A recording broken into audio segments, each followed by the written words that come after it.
ሰላም እንዴት ናችሁ ውድ ቤተሰቦቻችን? ዛሬ ደግሞ እንግሊዘኛ ከመሰረቱ ከመጀመሪያው ለማንበብና ለመጻፍ ከመጀመሪያው እናያለን ማለት ነው።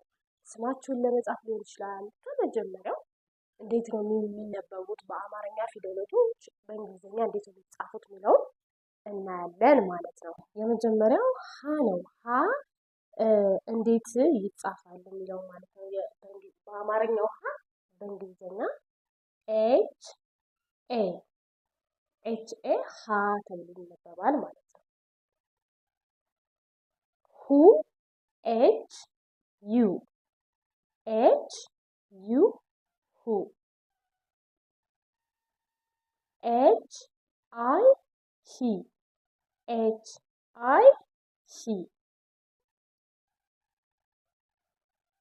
ኤች ኤ ሃ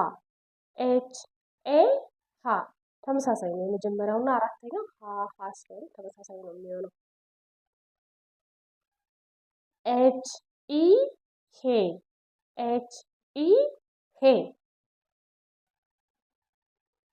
ኤች ብቻ ህ ምክንያቱም የእንግሊዘኛ ፊደሎች ሲነበቡ የአማርኛ ስድስተኛ ፊደሎች ነው የሚሆኑት ብለናል ሌላ ቪዲዮ ላይ። ስለዚህ ህ ስድስተኛ ፊደል ስለሆነች አንድ ፊደል ብቻ ነው የምትሆነው ማለት። ስለዚህ ኤች ብቻውን ህ ተብሎ ነው የሚነበበው።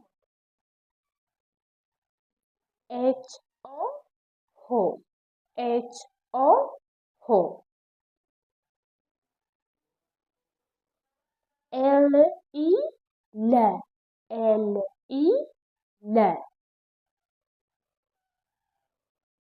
ኤል ዩ ሉ ኤል አይ ሊ ኤል ኤ ላ ኤል ኢ ሌ ኤል ብቻውን ል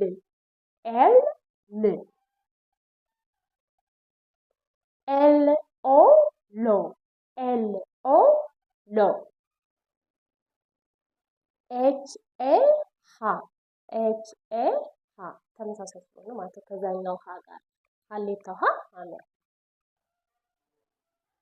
ኤች ዩ ሁ ኤች አይ ሂ ኤች ኤ ሃ ኤች ኢ ሄ ኤች ህ ኤች ኦ ሆ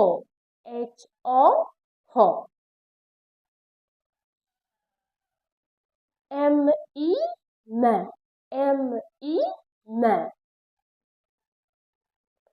ኤም ዩ ሙ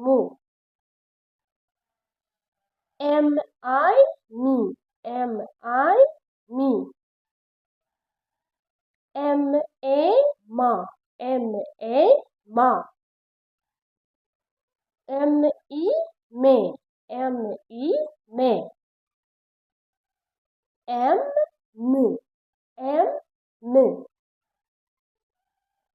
ኤም ኦ ሞ ስለዚህ እነዚህን ይመስላሉ ማለት ነው። ዛሬ ሰራሁላችሁ ከሀ እስከ አራት ፊደል ነው። አራት ፊደል እያደረኩኝ በየቀኑ ለቅላችኋለሁ ማለት። ስለዚህ እነዚህን አይታችሁ አሁን ስማችሁን መጻፍ ትችላላችሁ። ሌሎች አማርኛ የምታነቡ ከሆነ ከነዚህ ጋር በማስተያየት መጠቀም ትችላላችሁ ማለት ነው። ለምሳሌ ሉ ላ የሚል ስም ብንወስድ ሉ ማለት ኤልዩ ነው ብለናል። ይሄ ማለት ነው ሉ ደን ላ ደግሞ ኤል ይሄ ማለት ነው። ሉ ላ ኤልዩ ኤልኤ ሉ ላ ይሆናል ማለት ነው።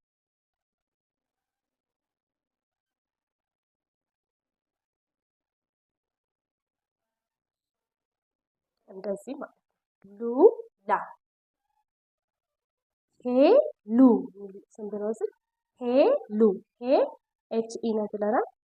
ይሄ ማለት ነው። ሉ ደግሞ ኤል ዩ